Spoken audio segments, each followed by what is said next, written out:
हे बघा, हे हेटीचे फुलं आहेत. तर बरेच जण याला हादग्याचे फुलं देखील म्हणतात, पण आमच्या विदर्भामध्ये याला हेटीचे फुलं म्हणतात. तर अशा प्रकारचे असतात. ह्या कळ्या आहेत हेटीच्या, आणि जे उगवलेले फुलं असतात ते त्यांचे आपण भजे तयार करून घेऊया. तर असे मोठे मोठे भजे तयार होतात असे. तर भजे हे 2-3 प्रकारे केले जातात. मी तुम्हाला आज 2 प्रकारचे हादग्याच्या फुलांचे भजे तयार करून दाखवणार आहे. एक म्हणजे साधे, ज्याप्रमाणे जे आपण कांदे भजे करतो त्याचप्रमाणे हे भजे मी तुम्हाला इथे तयार करून दाखवणार आहे. आणि दुसरं म्हणजे हे असे मोठे भजे जे ब्रेड पकोड्यासारखे दिसतात, तर ते अख्खा फुलाचे भजे आहेत. म्हणजे पूर्ण फूल जो आहे त्या फुलाचे मी भजे तुम्हाला तयार करून दाखवणार आहे. तर इथे मी 1 पाव इथे हादग्याची फुलं घेतलेली आहेत. तर असे सगळे जर म्हणजे अख्खे जर भजे करायचे असेल तर अशा कळ्या टाईपचे फुलं घ्यायचे, आणि नसेल तर मग असेही घेतले तरी चालतात. तर आपण याला सुरुवातीला स्वच्छ करून घ्यायचे आहेत. तर याचं जे हे पिवळं जे देठ असतं ते काढून घ्यायचं. म्हणजे ते अजिबात टाकायचं नाही आपल्याला, ते काढून घ्यायचं आहे. जर असे अख्खे भजे करायचे असेल तर फक्त अशाच प्रकारे ठेवायचा हा फूल, आणि थोडीशी शेंडी जी आहे ती तोडून घ्यायची. आणि जर साधे कांदे भजे जर करायचे असेल तर मग हे जे देठ आहे ते संपूर्ण काढून घ्यायचं आहे, आणि हा जो तुरा आहे तो काढून घ्यायचा आहे. म्हणजे हे फुलांच्या पाकळ्या ज्या आहेत त्या अशा छान व्यवस्थित मोकळ्या होतील. तर असे 2 प्रकारे मी इथे फुलं असे तयार करून घेतलेले आहे, कांदे भज्यासारखे आणि हे असे अख्खे भजे. तर हे सुरुवातीला हे स्वच्छ धुवून घ्यायचे आहे, पाणी निथळत ठेवायचं आहे. आणि मी याला असे लांबच कापून घेतलेलं आहे. खूप बारीक चिरायचं नाही, अजिबात पातळ असं चिरायचं नाही. तर मोठ्यामुळेच ठेवलेलं आहे. आणि याच्यामध्ये मी कढीपत्ता बारीक चिरून घेतलेला आहे, आणि भरपूर अशी कोथिंबीर घालायची आहे. आणि इथे लागेल तेवढं बेसन टाकायचं आहे. तर मी जास्त फुलं नाही आहे म्हणून 1च वाटी बेसन घालत आहे, चण्याच्या डाळीचं बेसन. आणि 2 चमचे अंदाजाने तांदळाचं पीठ घालत आहे. आणि थोडंसं तिखट घालायचं आहे, ओवा घालायचा आहे, आणि चवीला इथे मीठ घालायचं आहे. तर तांदळाच्या पिठाने छान असा कुरकुरीतपणा येतो, आणि अजिबात तेल पित नाहीत. हे वडे इतके छान असे टेस्टी होतात, कांद्याच्या भज्यापेक्षा खूप सुंदर असे होतात.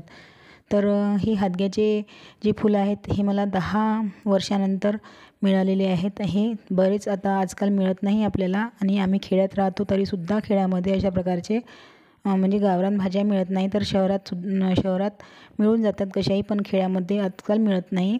तर आज मला हे मिळालेले आहेत. तर आता अख्खे जे भजे करायचे आहेत त्यासाठी मी बेसन पीठ घेतलेलं आहे 1 वाटी, थोडासा 2 चमचे इथे तांदळाचं पीठ घेतलेलं आहे, थोडीशी कोथिंबीर घेतलेली आहे, आणि इथे थोडंसं तिखट, चवीला मीठ आणि ओवा घेतलेला आहे. म्हणजे सगळं साहित्य सेम टाकलेलं आहे इथे मी. फक्त ते हे जे बेसन आहे चांगलं असं भिजवून घ्यायचं आहे. याला खूप जास्त घट्ट नाही आणि खूप पातळही नाही, असं मीडियम ठेवायचं आहे. आणि चांगलं फेटायचं आहे. म्हणजे फेटल्यामुळे काय होईल, चांगलं जे भजे जे आहेत ते फुलतील आणि मस्त होतील. इथे सोडा वगैरे अजिबात घातलेला नाही आम्ही, आणि घालायचंसुद्धा नाही आहे.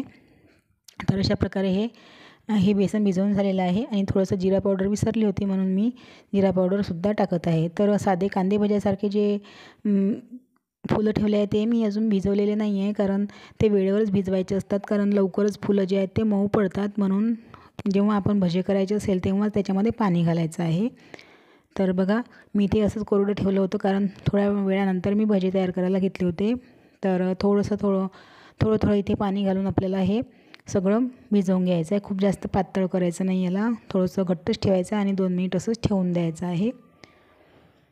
म्हणजे हे जे फुलं आहेत ते लवकरच चिमतात, म्हणून याला वेळेवर भिजवायचं असतात. तर मी तेल गरम करायला ठेवलेलं आहे भज्यांचं, आणि त्याच्यात थोडंसं मी मोहन घालत आहे गरम तेलाचं मोहन घातल्यामुळे भजे छान असे कुरकुरीत होतील, बाहेरून आणि आतून छान असे सॉफ्ट होतील. तर तेल टाकल्यानंतर छान असं मिक्स करून घ्यायचं आहे आपल्याला. हे बघा, अशा प्रकारे मिक्स करून घ्यायचं आहे. गरम तेल आहे म्हणून चमच्याने मिक्स करत आहे. आणि आता हे अख्खे भजे सुरुवातीला करून दाखवते. बघा, अशा प्रकारेच फूल व्यवस्थित ठेवलेलं आहे, नाहीतर पाकळ्या होऊन जातात. आणि बेसनही थोडंसं घट्टच ठेवायचं आहे. आणि तेल इकडे गरम करायला ठेवलं आहे कढईमध्ये. तर 1-1, 2-2 असे 2-2, 3-3 तेलामध्ये टाकून घ्यायचे आहे. तेल खूप गरम कडक होऊ द्यायचं नाही आहे, नाहीतर भजे जळतील. तर मस्त असे फुलतात आणि छान असे लागतात, आणि अजिबात तेल पित नाही. तुम्ही नक्की करून बघा. जर तुम्हाला अशा प्रकारची हादग्याची फुलं जर मिळाली तर तुम्ही नक्की करून बघा. मला तर खूप वर्षांनी मिळाली आहे, आणि मला याचे भजेसुद्धा खूपच छान असे लागतात आणि याचं मोकळं बेसनसुद्धा खूप मस्त होतं. तर तुम्ही नक्की करून बघा. तर बघा अशा प्रकारे मी हे भजे काढून घेत आहे आणि बाकीचेसुद्धा असे भजे काढून घेत आहे. आणि आता इथे साधे कांदे भज्यासारखे हे भजे तेलामध्ये टाकून घ्यायचे आहे थोडे थोडे. हे सुद्धा भजे खूपच छान लागतात, पण मला ह्या साध्या भज्यांपेक्षा जे अख्खे फुलाचे भजे बनवले ते खूपच छान असे टेस्टी लागले.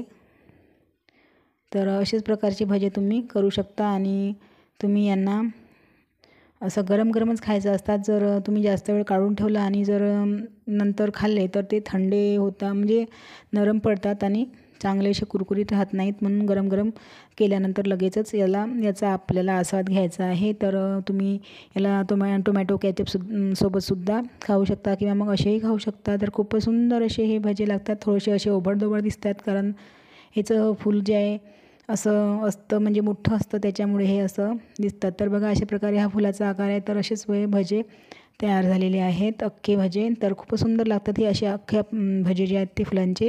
तर तुम्ही नक्कीच कधी तुम्हाला जर असे फुलं मिळाले तर तुम्ही नक्की करून बघा आणि याचा आस्वाद नक्कीच घ्या ह्या गावरान रेसिपीचा.